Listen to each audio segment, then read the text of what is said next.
One of the questions I get asked reasonably regularly is the question, what Greek text do you recommend? What Greek Bible should I go and buy? Here's what I think we should know first of all. Whenever you're thinking about which Greek text do I buy, one of the big things to bear in mind is that Greek Bibles are nothing like English Bibles. When you go to buy an English Bible translation, you're going to see lots of variation in the way they word things, and the simplicity of the language or the complexity of the language, and how stilted and wooden it is versus how free-flowing it is. And all of these are because translations leave a lot of choice for the translator to actually think through, well, how do I want to present the information that's in the original text? Now, when it comes to looking at a Greek text, such as a UBTS or a Tyndale Greek New Testament or whatever it happens to be, what we're looking at is actually something very different. There's not that much variation between the different Greek texts like there is with different English translations. So you can get pretty much any Greek text and you're going to have a high degree of consistency from one to another. And it doesn't really matter what text tradition they come from or anything like that. It just doesn't matter at the end of the day. At least not to the same extent it does with a translation. But let me break this down for you and give you a little bit of a review of the main texts to look for and consider when you're looking at a Greek text. So the first one I want to address here is going to be the Byzantine text tradition. Now, again, using this term text tradition is kind of a term that is going away these days. People are starting to see really all of these different texts as kind of similar. And again, it goes back to that point that I made right at the beginning, that Greek texts really don't vary all that much, particularly compared to English translations, but there's still a lot of consistency between them. In fact, there's more consistency between Greek texts than there is between English texts, really. Of all of the texts in the New Testament, there's something like 13% with absolutely no variation whatsoever. And depending on where you're going, if you look, say, in the Gospels, there's like over 60% of the text that we find there with no variation at all. So really what we're finding is that there's not a great deal of difference. So the Byzantine text type, and what's typically being called that, really is a pretty faithful text. It's a Greek text. It flows out of the history of the church history and where these things all came from in the beginning. And so it's good, right? There's nothing wrong with it. However, I don't really use the Byzantine text types, and that's not to say there's anything wrong with it. I guess one of the things that's put me off it over the years has been all the pomp and fluster that's taken place around King James onlyism, and some of the people who have said, well, the Textus Receptus is the only text you should use. And honestly, a lot of the arguments there have just been unsatisfying to me, at least. And so I've kind of just avoided this whole argument by just sort of saying, well, who cares how many copies there are of it? That really doesn't say anything about how faithful it is to the original text. However, it's still pretty good, and so there's nothing wrong with it in that sense. Now, you can get this, of course, in both print format and Logos editions, and I want to point out there is a print edition that's coming. It's a print-on-demand set one that's been coming along, and it's got a better apparatus than the ones that I think are in Logos Bible software. And if you want a print copy with wide margins, this is the one to go for. I'm going to leave a link to that just here, and there's a video which I'll link to below as well, and you can go check that out for yourself. But this is the Robinson Pierpont text type, text essentially, and it's been updated, and the text itself hasn't been, but the layout and everything has been updated. And so this should be on nice paper and in a good layout with wide margins. And so if you're interested in that, then go check that out. A second one, which I have used a little bit more, is the SBL Greek New Testament. And this is put out by the Society of Biblical Literature, SBL.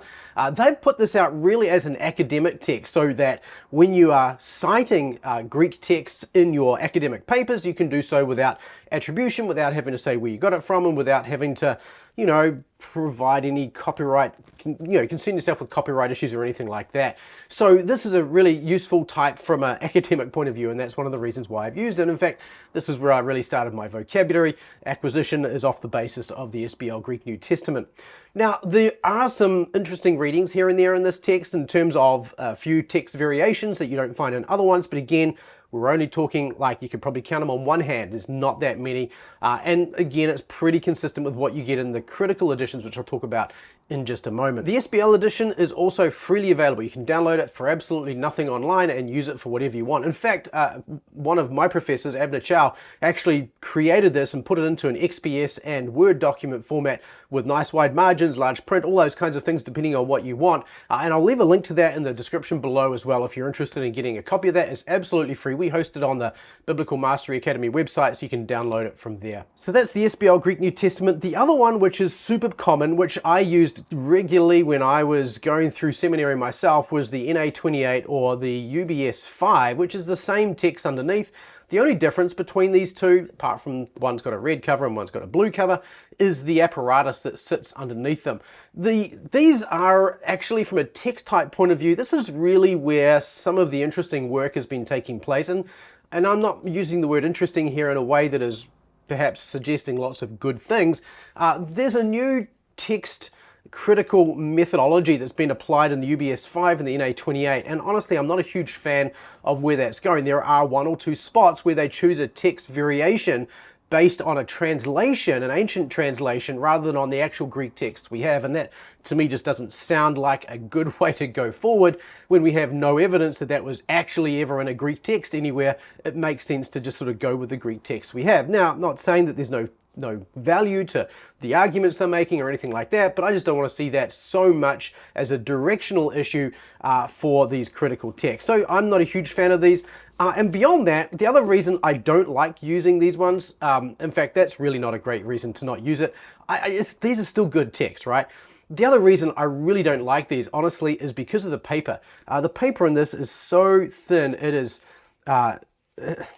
it creases easily, it doesn't uncrease easily, yeah, I just don't enjoy using those papers. You feel like you have to be so careful with your Greek New Testament, and it's nothing like using a regular Bible, which is going to have much better paper. Although lots of English translations have ultra thin with tiny thin paper, I just don't like that paper. I want to be able to write on my Bible, I want to be able to mark it up, and with these kinds of pages, it just makes that really difficult. So I don't like using these as a result of that.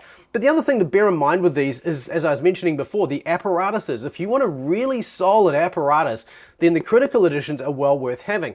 This UBS 5 has a apparatus in it which is a little bit simplified.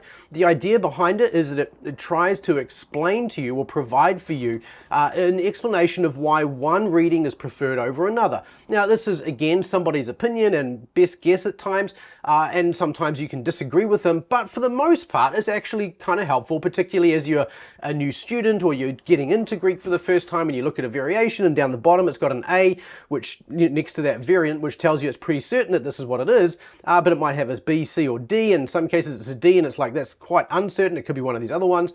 So it gives you an idea of just kind of where to think and look, you know, to sort of see, is this, how solid is this text variation here and what other choices are there. So that's really good. And the NA28, of course, it gives you a lot more information, but it also needs a little bit more work to actually understand how that apparatus works. And I've created videos on apparatuses before, and if you're interested, I'll leave a link to one of those up here for you.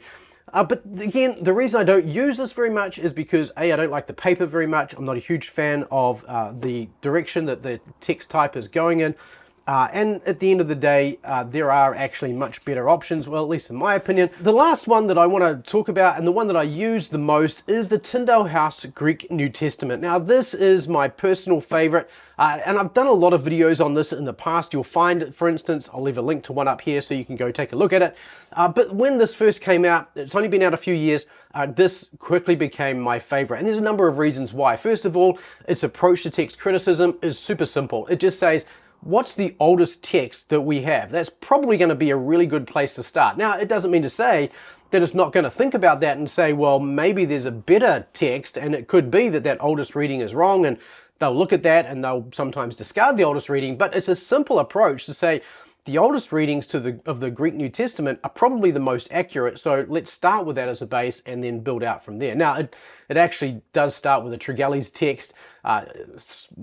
Samuel Tregelles was a 19th century scholar who found a Greek text and then developed his own kind of text before the likes of Westcott and Hort and all those kinds of people. But this then uses that text as a base and then goes back and says, well, what's the earliest text? And maybe there's other texts that Samuel Tregelles did not know about at his time, because there's been lots of texts found since. And so they've incorporated those kinds of finds into this as well. So that is a simple approach to text criticism that I really like in this copy of the Tyndale House Greek New Testament. The other thing I really like about this is that when you look at it, you actually don't get a very large apparatus at the bottom of each page. This is actually quite a large one here, and you can see that it's not that much, particularly compared to an NA28, which can often take up most of the page. Most of these are only 3 to 4 lines. Some of them are 1 or 2, and there's a handful that are a little bit longer, like this one.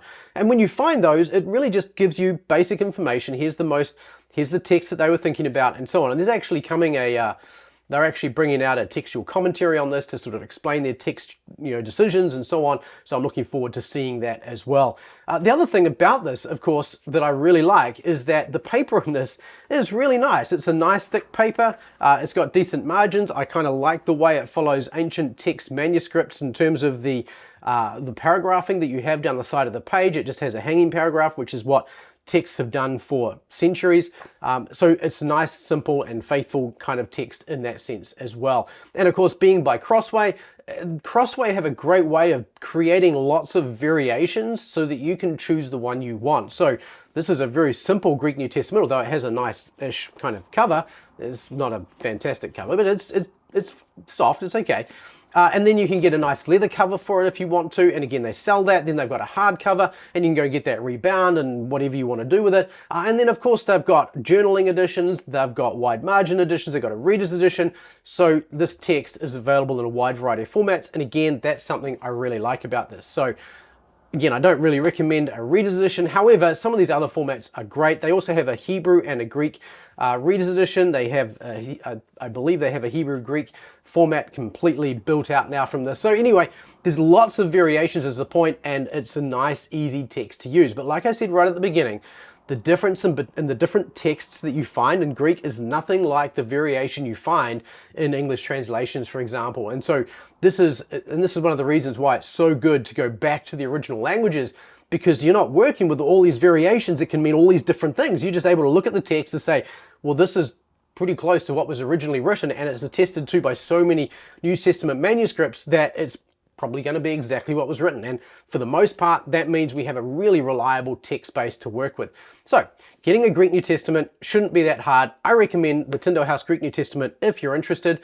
But if you don't, that's fine. There's lots of other options, and the variations between them are so small, it really doesn't matter that much at the end of the day. But I'd love to hear from you anyway. What Greek texts you use and why? Leave a comment below. Let me know. I'd love to hear from you there. And I look forward to seeing you and serving you in the next video. Until then, keep making small, consistent steps toward mastery. See you there.